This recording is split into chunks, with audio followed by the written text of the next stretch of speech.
My name is Amy Vance. I'm 29 years old, a petty officer in the United States Navy, and this is the story of how I finally broke free and reclaimed myself.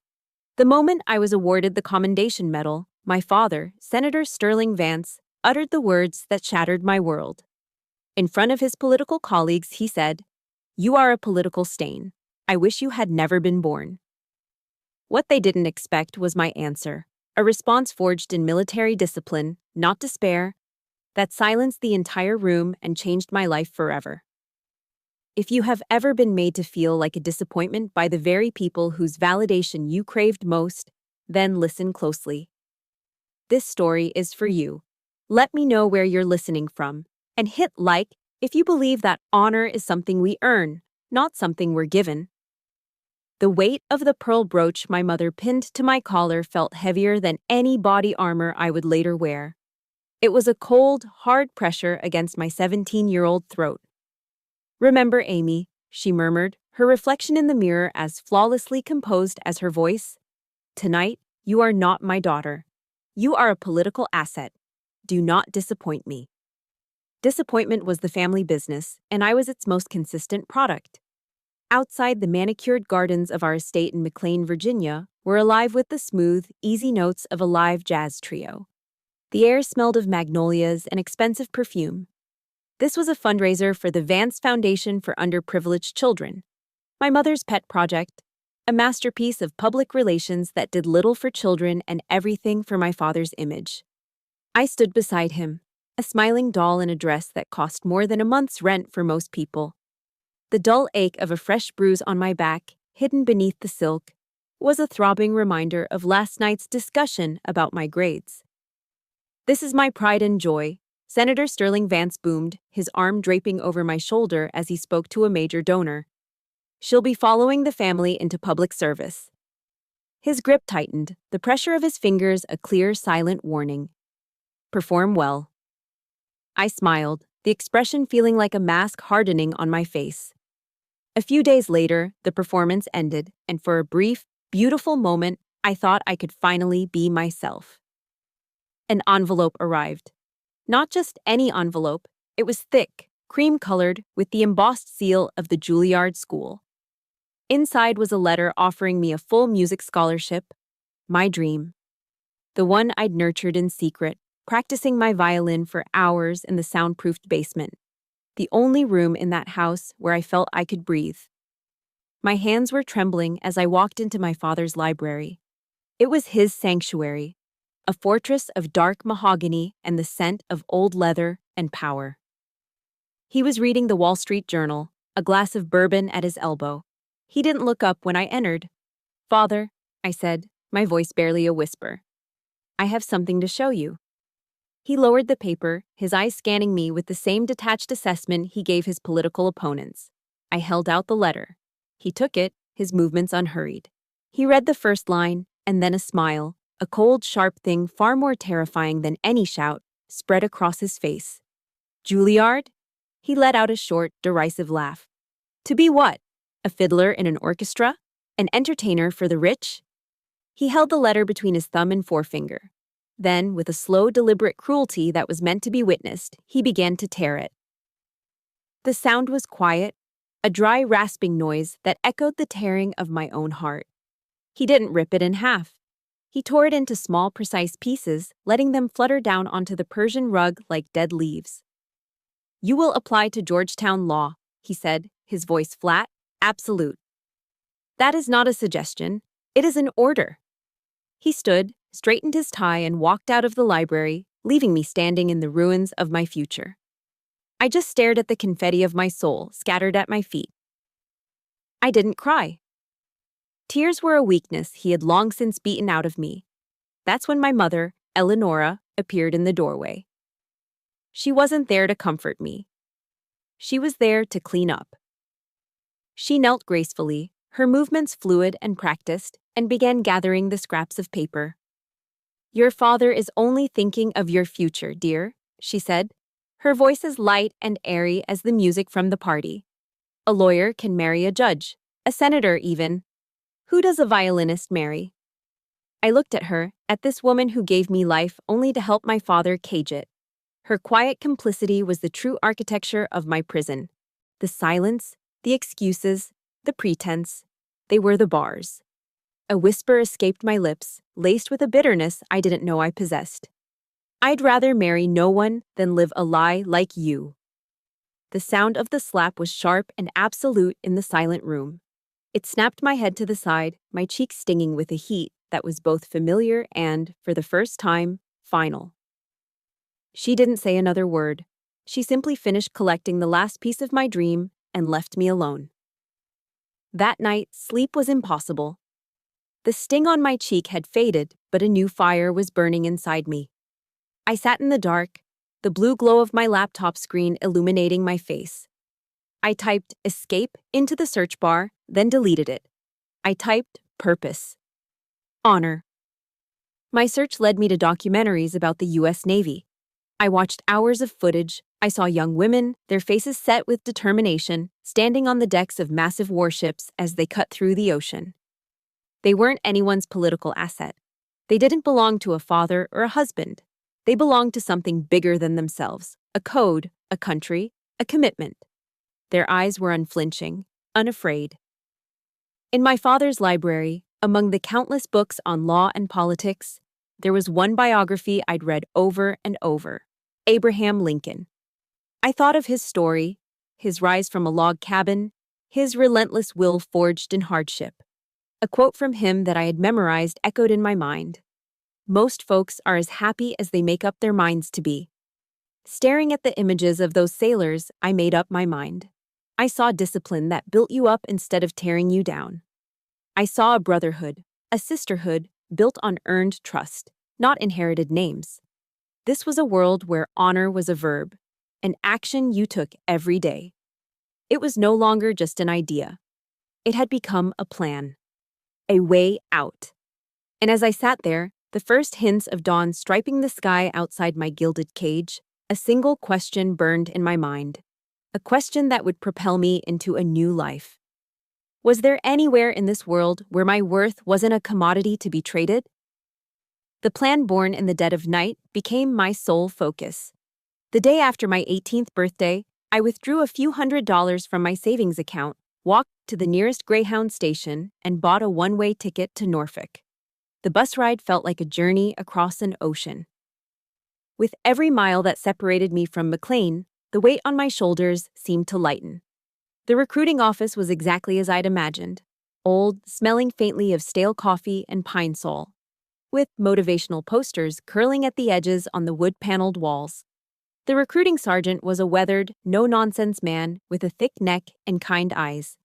He looked at the McLean address on my driver's license and raised a single, skeptical eyebrow. But to his credit, he said nothing about it. He just leaned forward, his hands clasped on his desk. "Why do you want to join the Navy, Vance?" I met his gaze without flinching. "Because I want to serve something I can trust, Sergeant." He seemed to accept that. He slid the thick stack of papers across the desk. I read every line. And then, I picked up the cheap government issue pen. As the ballpoint pressed into the paper, I felt it. A final invisible chain snapping. It was the most important signature of my life, an act of rebellion and reclamation all in one. It was my declaration of independence. When I got home that evening, the house was quiet.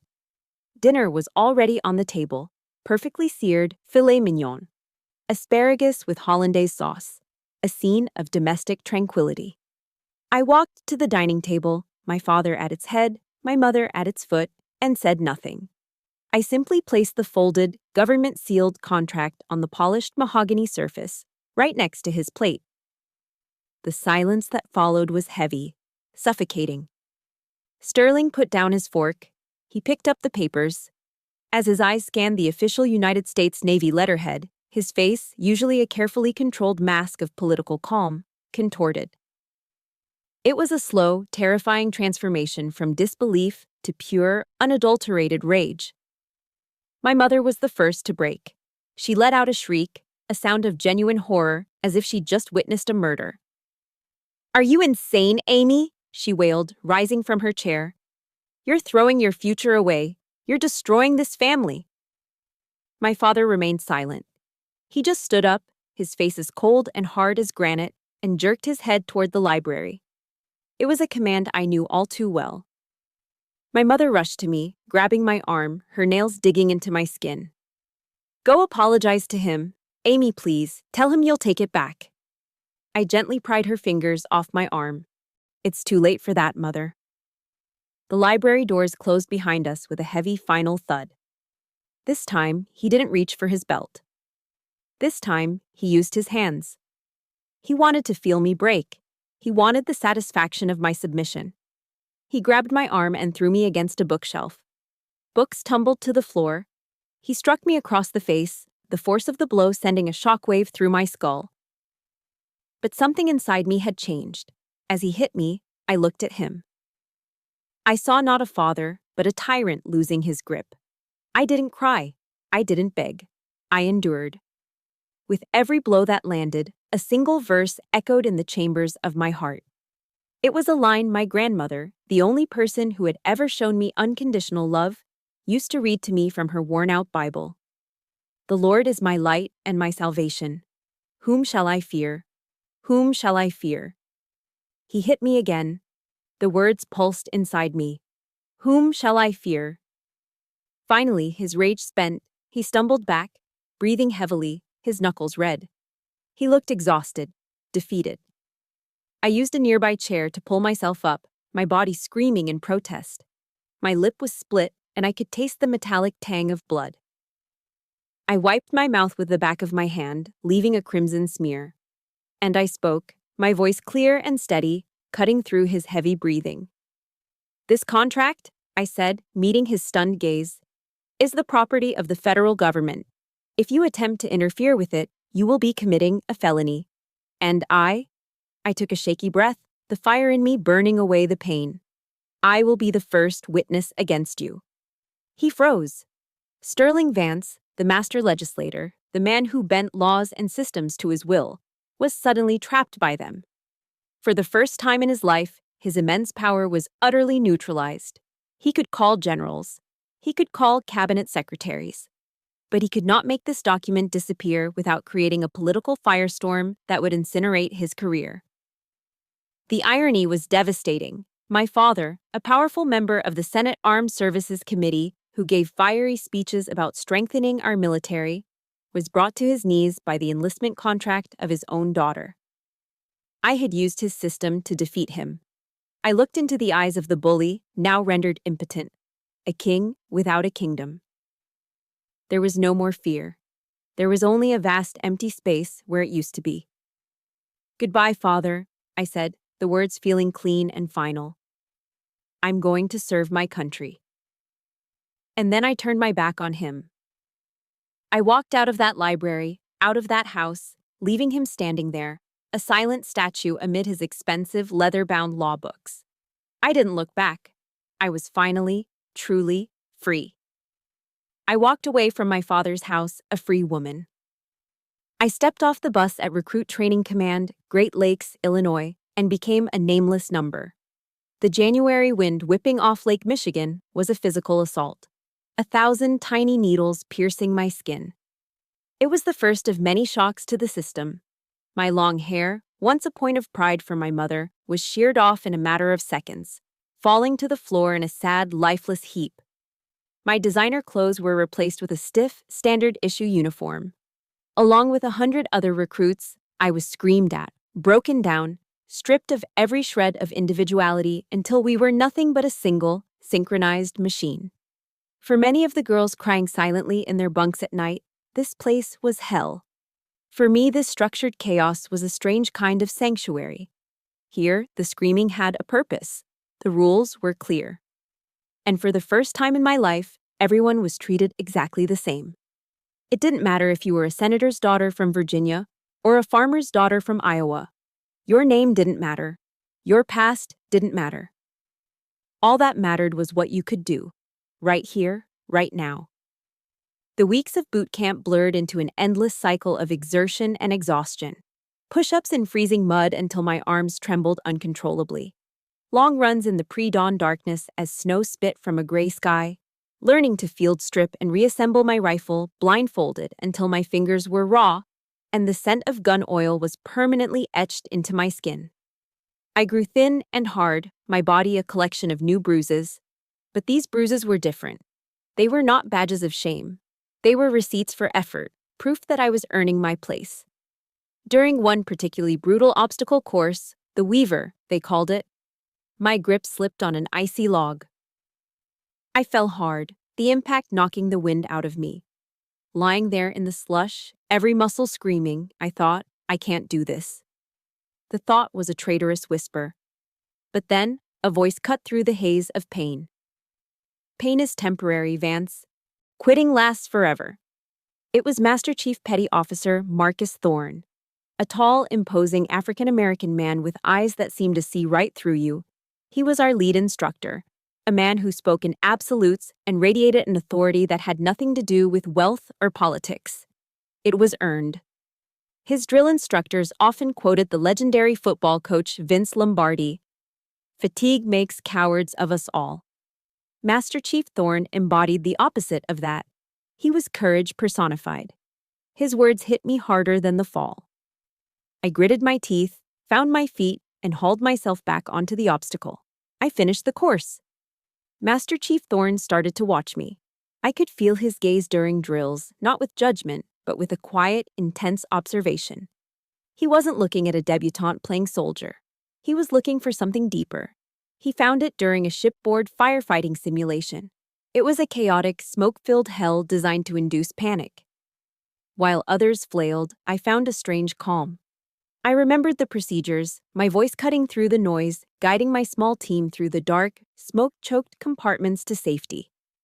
That night, he called me aside. I stood at attention, bracing for a critique. He didn't praise me. He just looked at me for a long moment, his expression unreadable.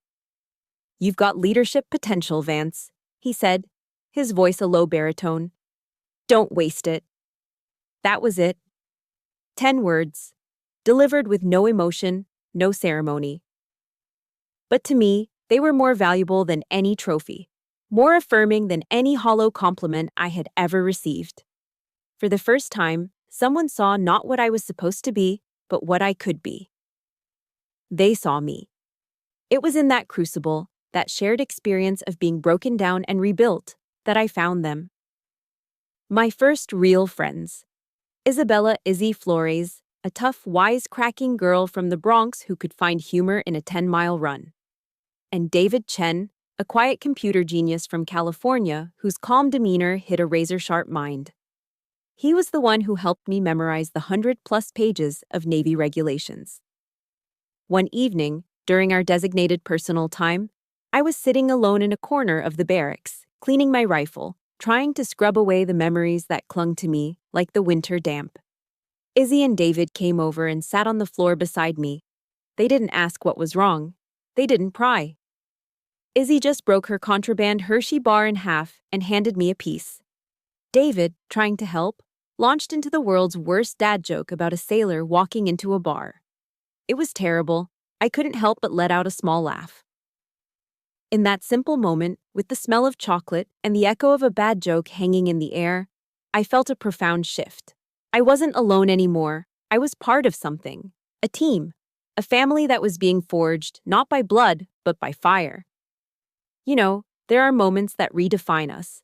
For me, it was that first, simple act of kindness from people who owed me nothing. It was the first time I felt like I truly belonged somewhere. If you've ever had a chosen family, friends who became your rock when your own family let you down, hit that like button. And in the comments, I'd love for you to just write one word that describes what that chosen family means to you. For me, that word would be salvation. What's yours? That small spark of connection I felt in the barracks that night, over a stolen chocolate bar and a bad joke, became the fire that warmed my entire world. After graduating from boot camp, the three of us, Izzy, David, and I, all received orders for A school at the same training command near Virginia Beach. We had made it. We were no longer recruits, but sailors.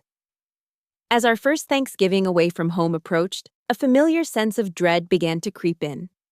I was already picturing myself alone in the barracks, the silence a stark reminder of the hollow festivities I had escaped. But a few days before the holiday, Master Chief Thorne, who had also been transferred to the same command as a senior instructor, found me after class. "Vance," he said in his usual direct manner, "my wife's making too much food. You, Flores, and Chen. Be at my house at 1500 on Thursday. That's an order." His house was a small, cozy home in a quiet Chicago suburb, filled with the incredible aroma of roasted chicken and freshly baked bread. His wife, a kind-faced nurse named Sarah, greeted me at the door not with a handshake, but with a warm, motherly hug that nearly brought me to tears. For the first time in my life, I sat at a dinner table where the only tension was who would get the last spoonful of mashed potatoes. There were no cutting remarks, no passive-aggressive critiques, just easy laughter and the simple comfort of shared stories.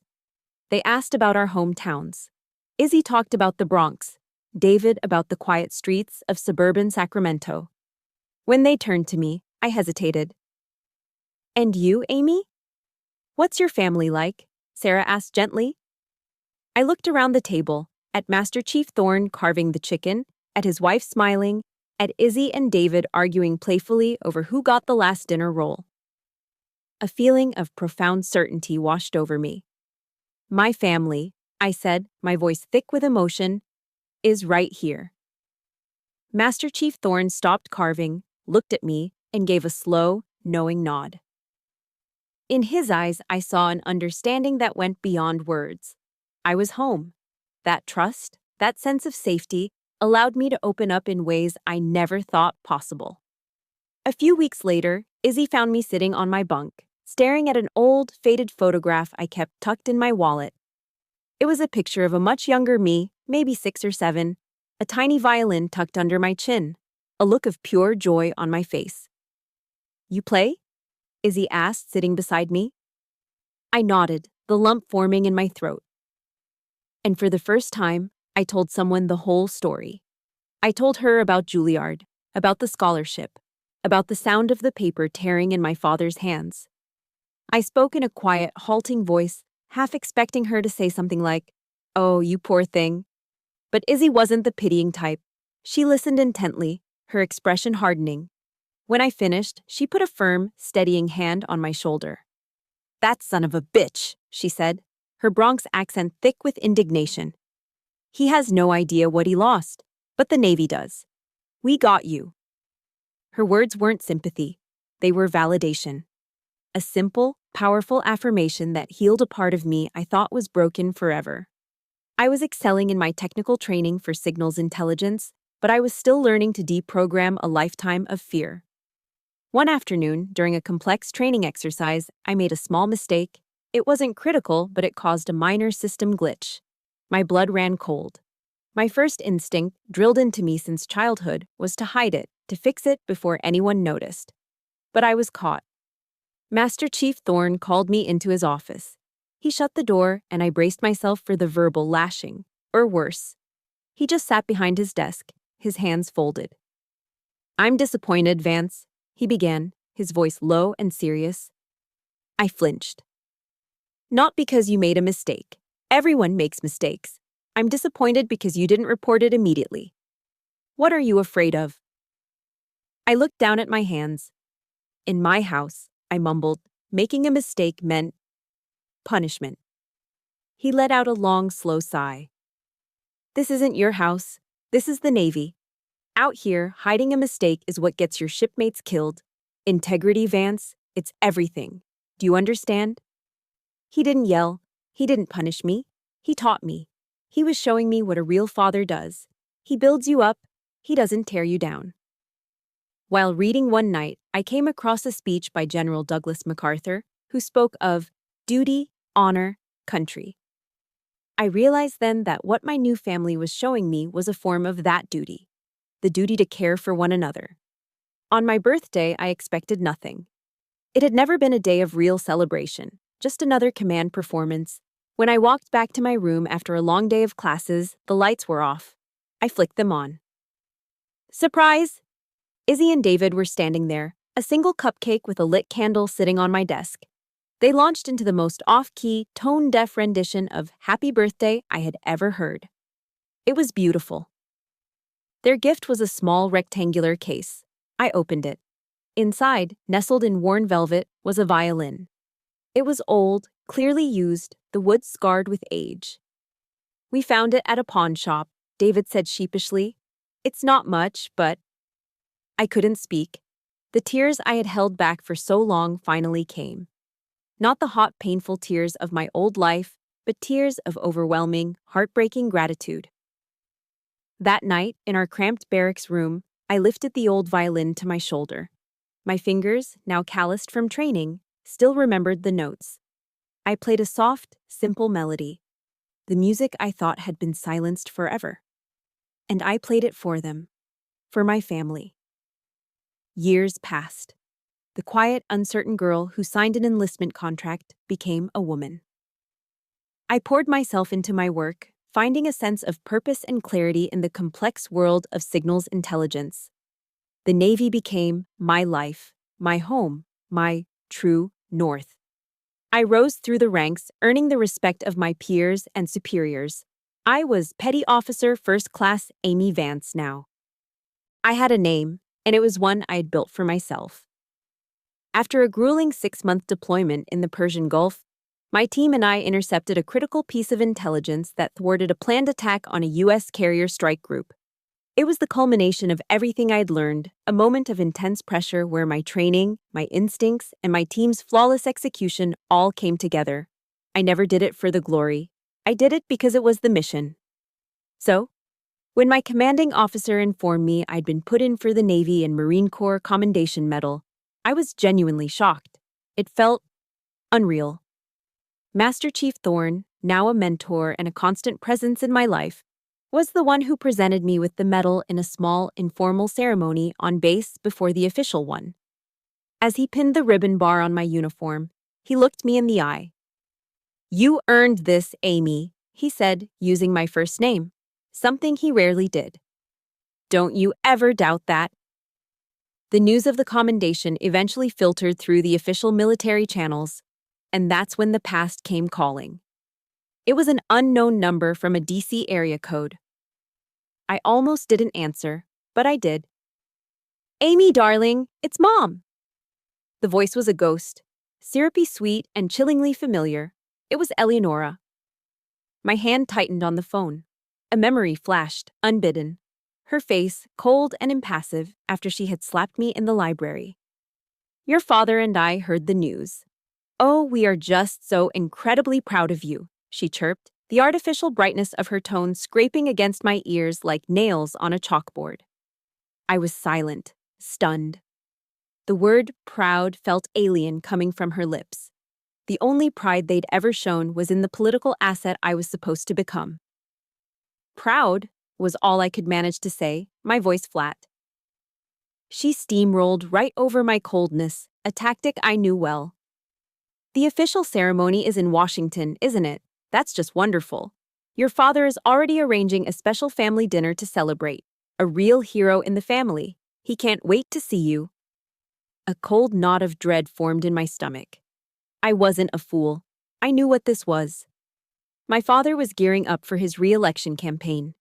A patriotic senator, a key member of the Armed Services Committee, seen publicly celebrating his decorated Navy hero daughter. It was a public relations goldmine. A perfect photo op to erase years of rumors about our fractured relationship.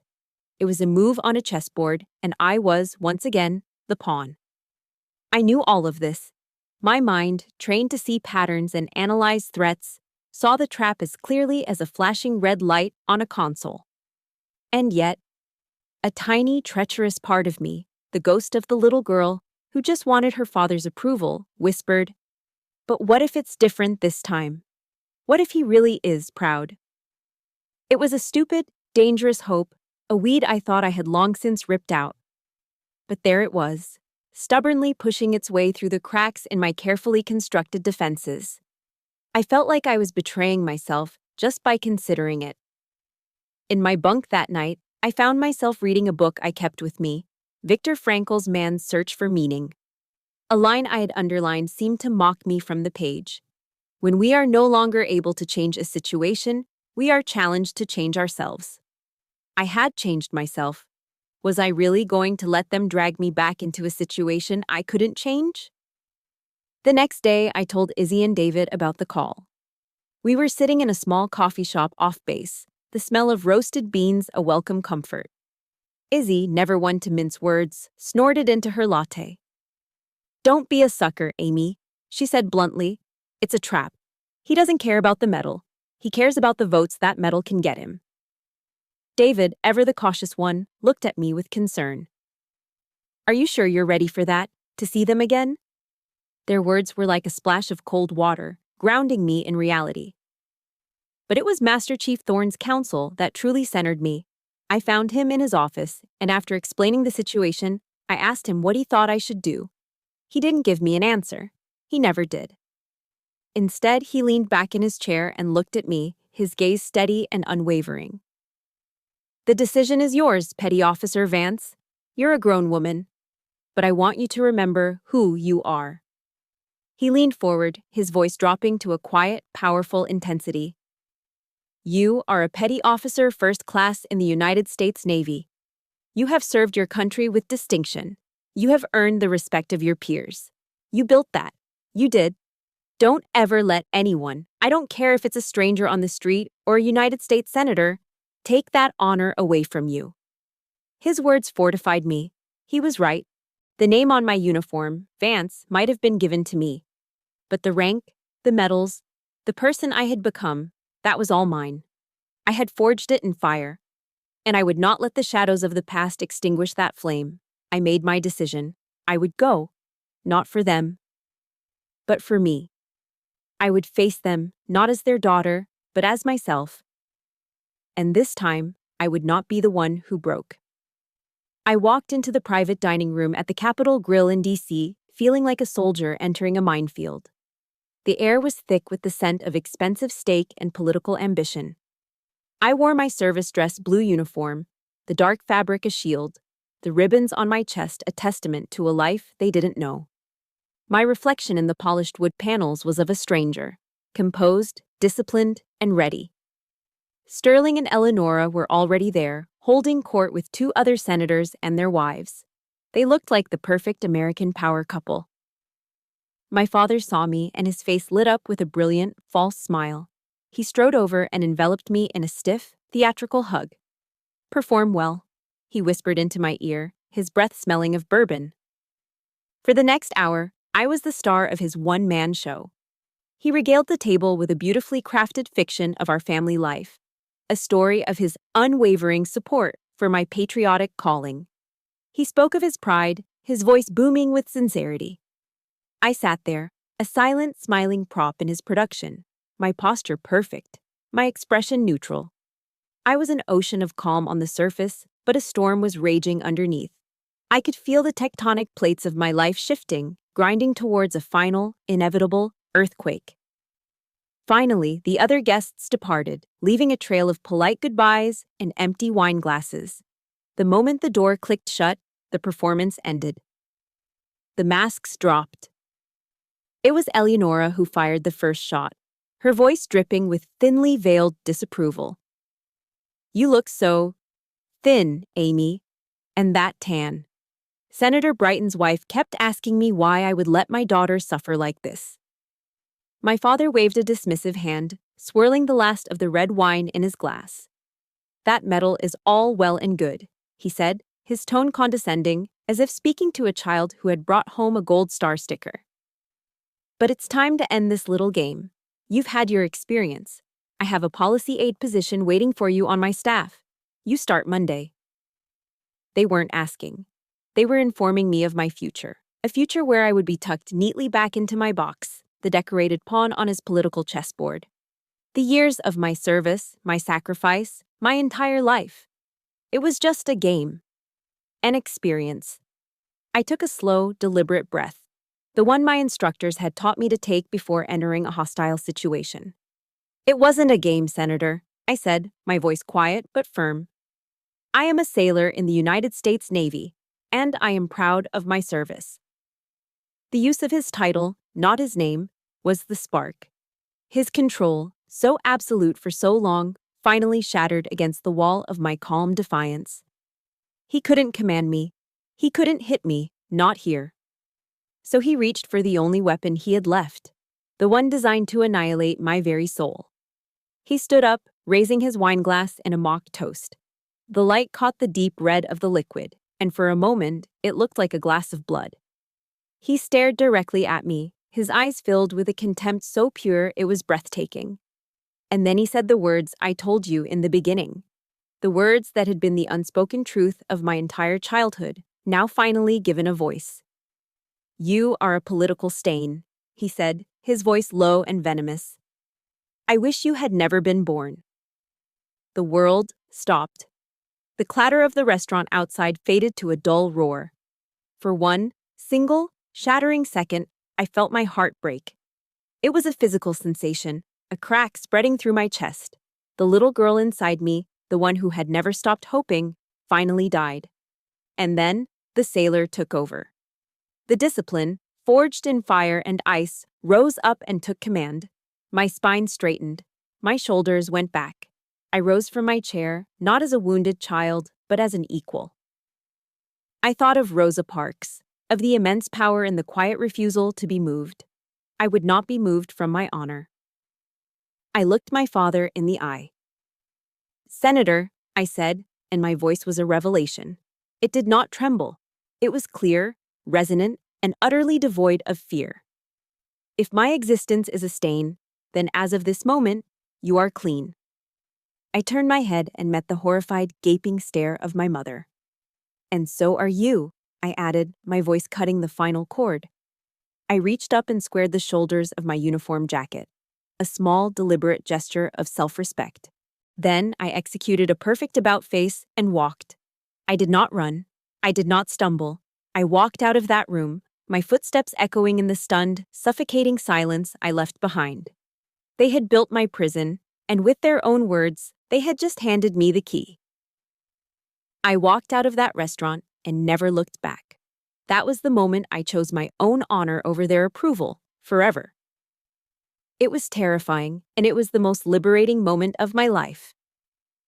If you've ever had to make a hard choice to protect your own peace and dignity, even if it meant walking away from someone you were supposed to love, please hit that like button to show some support for everyone who's been there. And in the comments, just type the words, "I stand," if you believe that true strength is standing up for yourself, no matter the cost. I drove out of Washington, D.C. that night on pure adrenaline. My hands were gripping the steering wheel so tightly my knuckles were white, but my mind was eerily calm, like the eye of a hurricane. The city lights blurred into streaks in my rearview mirror as I headed south on I-95. I didn't drive to the empty hotel room I'd booked. I drove toward the only place that felt like home. I drove to Naval Station Norfolk. It was well past midnight when I pulled into the deserted parking lot near the barracks. Under the orange glow of a single sodium lamp, I saw two figures waiting for me, leaning against Izzy's beat-up Honda Civic. It was her and David. It was as if they knew, somehow, that I wouldn't be okay, that I would need them. I killed the engine and just sat there for a moment, the silence of the car a stark contrast to the storm that had just ripped through my life. Izzy didn't wait. She walked over, opened my car door, and simply pulled me out and into a fierce, protective hug. David was right behind her, pressing a cold bottle of water into my hand. They didn't ask, "What happened?" They didn't need to. They just said, "We're here, we got you." And in the steady, silent embrace of my friends, I finally allowed myself to cry. But these weren't the tears of a victim. They were the tears of a survivor. A release of a lifetime of pain that I had finally, decisively, walked away from. The next morning, the counterattack began. My phone started buzzing relentlessly just after dawn. It was a coordinated assault. First, a text from Eleonora, dripping with false concern. "I'm so sorry, sweetheart. Your father was just under a lot of stress. Please call me." Then, a voicemail from Sterling himself, his voice cold and menacing. "You will regret embarrassing me like that. You have no idea what you've done." The whiplash between manipulative sweetness and outright threat was a familiar tactic. But this time, I wasn't playing their game. With David, my tech-savvy guardian angel, sitting beside me, I began systematically building my fortress. Operation Firewall, we called it. Step 1. Block their numbers. Delete their contacts. Step 2. Deactivate all social media accounts. Erase my digital footprint. Step 3. Create a new, secure email address. It was methodical, clinical. I remembered reading Gavin de Becker's book, The Gift of Fear, where he explains how predators use contact to maintain control. I was severing all contact. But I knew that with a man like my father, a digital firewall wasn't enough. He was a United States Senator. He had influence. He had resources. He could find me. So I did the one thing the old Amy would never have dared to do. I decided to use the system to fight the system. I requested a formal meeting with my command master chief and my division officer. I walked into that office not as a hurt daughter, but as Petty Officer First Class Vance. I stood at attention, and I gave my report. I detailed the events of the dinner. I provided the history of physical and psychological abuse, not with emotion, but with the cold, hard facts of a formal statement. I concluded by stating the current threat. My father is a powerful and vindictive man, I said, my voice steady. He sits on the Senate Armed Services Committee. I have a legitimate concern that he will abuse his position and his security clearance to access my military records, interfere with my career, or attempt to contact me against my will. I am reporting this as a potential threat to my personal security and my operational readiness. I wasn't asking for pity. I was reporting a security risk. My officers listened in complete silence, their expressions grim. Master Chief Thorne, who was also present, had heard a version of my past. But the full, unvarnished truth laid bare in that office seemed to solidify something in his eyes. When I was finished, he was the one who spoke. There's a mechanism for this, he said. It's called an MPO, a military protective order. It's a tool typically used in domestic disputes between service members. But Master Chief Thorne explained that it could also be issued to protect a service member from harassment and threats from a civilian, regardless of who that civilian was. Based on my sworn statement detailing a history of abuse and the current threats of harassment, my command took immediate action. Within 48 hours, a formal MPO was issued. The document was a shield made of paper and law. It legally prohibited Senator Sterling Vance and Eleanora Vance from contacting me in any way, phone, email, or third party. It forbade them from coming within 500 yards of me, my residence on base, or my place of work. Any attempt by the senator's office to officially request information about my service record or location would be flagged and denied, citing the order. When my divisional officer handed me my official copy, I held it in my hands and read the words. For the first time, I felt something I had never truly known. Safety. Real, institutional safety. My entire life, my father's power had been an absolute, terrifying force. But now I had found a system with its own power, the United States Navy, and it had just drawn a line in the sand and placed itself firmly on my side. The fortress was complete. The storm could rage outside, but it could no longer touch me. The military protective order was a fortress wall. But once the external threat was gone, I realized the ghosts were all inside. The adrenaline faded, leaving behind a hollow sort of quiet. I had won the war, but now I had to figure out how to live in the peace. So I did what sailors do. I went to sea. I volunteered for a 6-month deployment aboard the USS Roosevelt, an Arleigh Burke-class destroyer. For me, that gray ship was more than a mission. It was a monastery. Out on the vast, indifferent expanse of the Atlantic Ocean, the power and influence of Senator Sterling Vance meant nothing. The horizon was the only authority here. Life on a deployed destroyer is a relentless, unchanging rhythm. 12-hour watches, shared meals in the galley, endless drills. That rigid structure, which might feel suffocating to some, became my therapy. It gave me a framework to exist within, a predictable pattern that crowded out the chaotic memories. Standing watch on the bridge wing late at night, under a dome of brilliant stars untouched by city lights, I felt the smallness of my own story against the backdrop of eternity. The salt spray on my face felt like a baptism, washing away the residue of my old life. But you can't outrun what's inside your own head.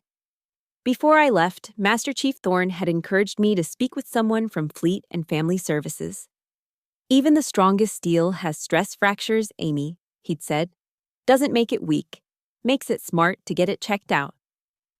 The ship had a counselor on board, a calm, patient woman in her late 40s named Lieutenant Commander Evans. I made an appointment. In our first session, I was guarded. I talked about work stress and operational tempo. I was a sailor discussing the pressures of the job. She listened patiently, then gently steered the conversation.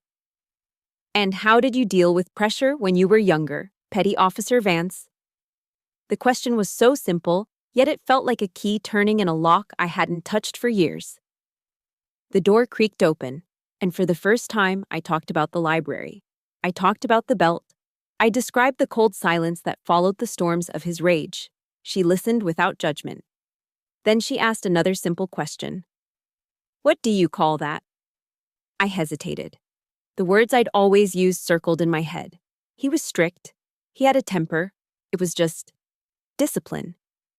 The excuses felt thin, pathetic out here in the open. He was hard on me, I said, the words feeling like a lie. She just waited. The silence in her small office was absolute, broken only by the low hum of the ship's ventilation. Finally, I looked her in the eye, and the real word, the true word, clawed its way out of my throat. Abuse, I whispered. It was abuse. Saying it aloud was like pulling a poisoned arrow from my own heart. It hurt, but for the first time, I could finally see the wound for what it was. Our sessions continued throughout the deployment, sometimes in person, sometimes via secure video call when our schedules conflicted. LCDR Evans introduced me to the work of Brené Brown, a researcher whose books I started devouring on my tablet. Brown wrote that vulnerability wasn't weakness, but our most accurate measure of courage. That idea became a lifeline. It gave me the courage to be vulnerable with myself. I began to identify the toxic scripts my parents had programmed into my brain. You are not good enough. You are a burden. Your worth is conditional. It was hard, painful work.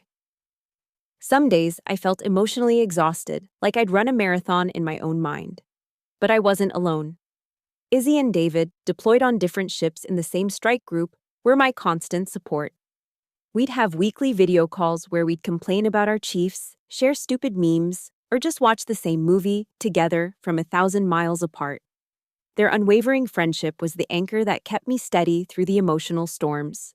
Slowly, almost imperceptibly at first, things began to change. I started to laugh more easily. A real, genuine laugh, not the polite, hollow sound from my past. I joined the ship's volleyball team, my competitive streak finally finding a healthy outlet. I taught David the basic chords on a guitar he'd brought with him during a port visit in Rota, Spain. I even conspired with Izzy to play harmless pranks on a notoriously grumpy officer in her command via intership email. I wasn't just surviving anymore, I was living. One hot, hazy afternoon, our ship was making a slow transit through the Suez Canal. I was off watch, standing on the deck, feeling the warm, dry desert wind on my face. The sun was bright, the sky a vast, pale blue. I watched the sandy shores of Egypt slip by, a landscape as ancient as time itself. And in that moment of profound peace, I realized something startling. I hadn't thought about my parents in days. Not in anger, not in sadness, not at all. Their ghosts were no longer haunting my every waking moment. The space they had occupied in my head for so long was finally, blessedly, empty. And it was being filled with new things. The camaraderie of my shipmates, the satisfaction of my work, the simple, profound joy of feeling the sun on my skin. I was healing. 2 years passed in productive, meaningful silence. I was stationed at the Pentagon, a petty officer first class working in a joint service intelligence unit. My life was ordered, my purpose clear. The fortress I had built was holding strong. And then, the outside world intruded once more. It began subtly. A lawyer from a prestigious DC firm approached me after work, claiming to represent a third party. The approach was professional, indirect, designed to circumvent the military protective order. He carried a message from Senator Sterling Vance's chief of staff.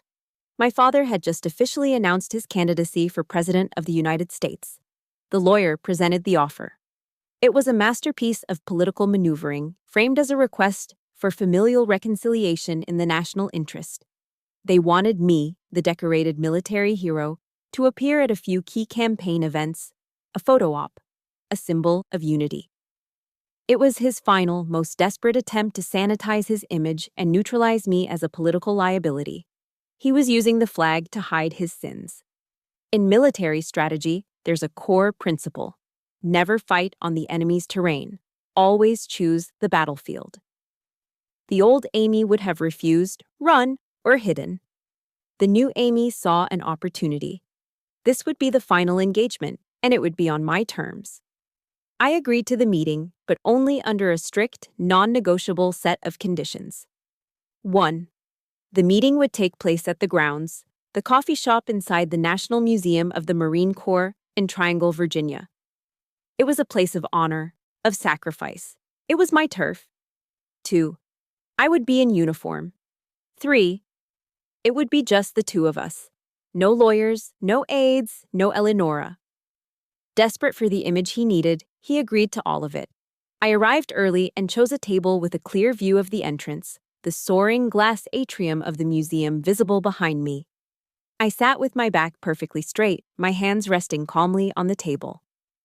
When Sterling Vance walked in, he wasn't meeting his estranged daughter. He was walking into a debriefing with a superior officer. He looked older, the campaign trail already etching new lines of strain around his eyes. He tried for a warm smile, but it didn't reach them. He began with the speech his handlers had clearly written for him.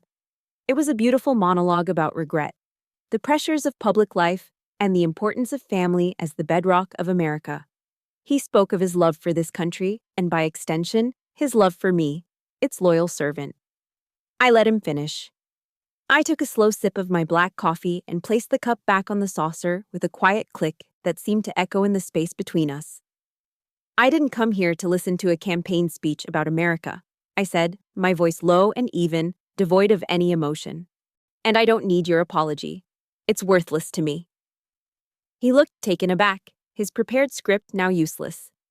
I leaned forward slightly, my eyes locked on his. But I will consider appearing with you. I will consider giving you the image you so desperately need. On one condition. I let the silence hang in the air, forcing him to ask. What is it? He said, his voice tight. You have to acknowledge what you did, I said. Not to the public, not to God. To me. Right here, right now. I want you to say the words, Senator. Say, I hit you. I abused you.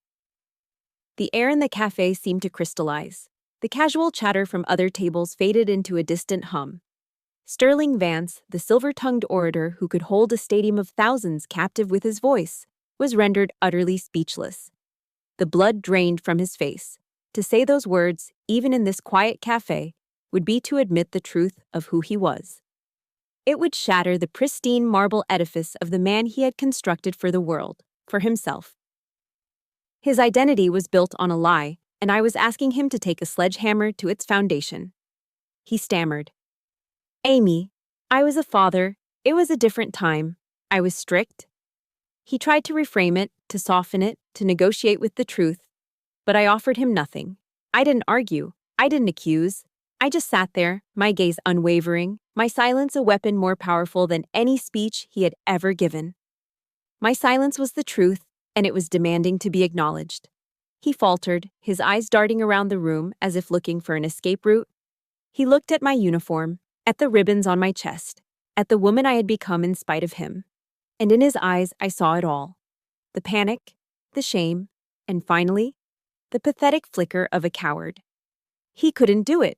He could command senates, pass laws, and rally nations. But he could not summon the courage to speak a few simple, honest words. In that deafening silence, I had my answer. The war was over. I had won. Not by making him confess, but by forcing him to live with the fact that he was too weak to. His silence was his confession. I stood up, my chair making no sound on the polished floor. I didn't need to say anything else. I had stripped him of his power, leaving him alone with his own cowardice. That was a prison far more permanent than any I'd ever known. I stood up from the cafe table, the scrape of the chair legs against the stone floor, the only sound in the sudden vacuum between us. I didn't say goodbye. I didn't offer a final, cutting remark. There was nothing left to say. His silence had said it all. I simply gave a short, decisive nod. Not a nod of agreement, but of finality. A full stop at the end of a long, painful sentence. With the discipline years of service had ingrained in me, I squared my shoulders, adjusted my uniform jacket, and turned my back on the man who was now just a ghost in a suit. I walked away, my footsteps measured and sure on the museum floor. I left him sitting alone with the wreckage of his own cowardice, a self-imposed prison from which he could never escape. His silence had been the only confession I ever needed. Stepping out from the hallowed halls of the museum and into the crisp Virginia air, I took a deep, cleansing breath. It felt like the first true breath of my life, untainted by fear or the desperate need for approval. The air was clean, fresh, and filled with the promise of a future that was entirely, irrevocably my own. In that quiet moment, I understood the nature of my victory. I hadn't won by defeating him. I'd won by forcing him to defeat himself. I didn't need to tear him down. His own weakness had done it for me. In the years that followed, the world seemed to render its own verdict. Sterling Vance's presidential campaign, built on a foundation of carefully curated images and hollow rhetoric, imploded spectacularly. A series of unrelated financial scandals and political missteps revealed the rot beneath the polished veneer. His political star didn't just fade, it crashed and burned, his name eventually becoming a footnote in the annals of ambition, a cautionary tale whispered in D.C. circles. He became, in the end, irrelevant. My life, however, moved in the opposite direction, charting a course toward a brighter horizon.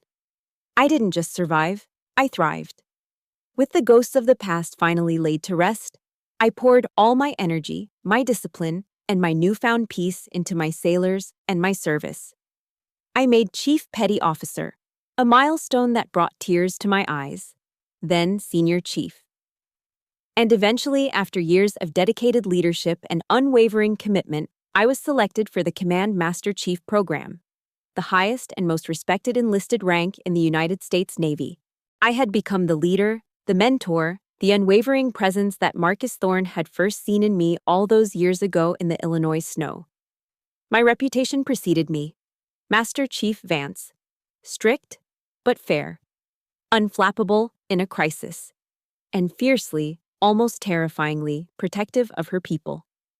The sailors under my charge knew I demanded nothing less than their absolute best, but they also knew, without a shadow of a doubt, that I would walk through fire for any one of them.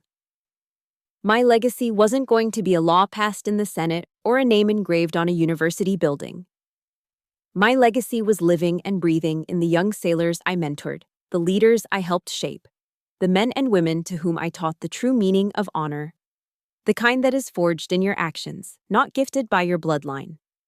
The most profound moments, the ones that affirmed my new life, were always the quiet ones. One afternoon, a young seaman, barely 19 and fresh out of boot camp, knocked hesitantly on my open office door. Her eyes were red-rimmed, her shoulders slumped with the combined weight of profound homesickness and the immense pressure of her new, demanding life. She stood at a brittle parade rest before my desk and told me in a choked, wavering voice that her family didn't support her decision to join the Navy. They called her every night, begging her to quit, telling her she had thrown her life away for nothing. I didn't offer her empty platitudes or tell her to suck it up. I stood, walked around my desk, and pulled up a chair to sit beside her, not as her master chief, but as a fellow sailor, eye to eye. I just listened, letting her pour out all her fear and doubt. And when she was done, I told her a very short, unvarnished version of my own story. Family isn't always the one you're born into, I said softly, my voice filled with a certainty forged in fire. Sometimes it's the people standing watch with you in the middle of the night when the whole world is asleep. It's the one who shares their last cup of coffee with you during a 16-hour shift. It's the shipmates who have your back when the sea gets rough and the mission gets hard. Go find your family out there, sailor. They're waiting for you. And until you do, know that you're part of mine. In her eyes, I saw a flicker of the same hope that had saved me. In that moment, by offering the very understanding I had so desperately craved as a young woman, I felt the final piece of my own healing click into place. The circle was complete. Which brings me to now. My story ends where my new life truly began. At sea. But I'm no longer on a small destroyer, learning the ropes. I'm standing on the flight deck of the USS Gerald R. Ford, the most advanced aircraft carrier in the world. A 4.5-acre sovereign territory of the United States, a floating city forged of American steel and powered by nuclear fire. It is a symbol of the future, of strength, of endless possibility. The sun is just beginning to rise over the horizon, painting the clouds in impossible shades of orange, pink, and purple. The early morning wind is cool and clean, whipping through my short hair, tasting of salt and freedom. Below me, the massive ship hums with the contained power of thousands of sailors, all ready to meet the day. I look out at the endless expanse of the ocean, at the clean, perfect line where the sea meets the sky. I'm no longer the senator's daughter. I'm no longer a victim. I'm no longer a political stain. I'm Master Chief Vance of the United States Navy. My home is the sea. My family is the crew of this mighty warship. My name is my own. There's a poem by William Ernest Henley called Invictus that I read often. Its final lines have become my creed, the very compass of my soul. It goes, I am the master of my fate, I am the captain of my soul. And as the first brilliant rays of sunlight break across the water, igniting the waves in a flash of gold, I feel a profound and unshakable peace. And that's my story. Thank you for listening. My journey from that gilded cage to the deck of this carrier taught me one vital lesson. Our true value is never determined by the people who refuse to see it. It's forged in the choices we make when we're tested and in the family we choose to build. If this story resonated with you, if you've ever had to fight to become the captain of your own soul, please know that you are not alone. This channel is dedicated to sharing more stories of resilience and the power of the human spirit. By subscribing and turning on notifications, you're not just following a channel. You're joining a crew that believes we can all find our own dawn. Be well and stand tall. Ship of my life is steady, on course, and I am at the helm, steering toward the light.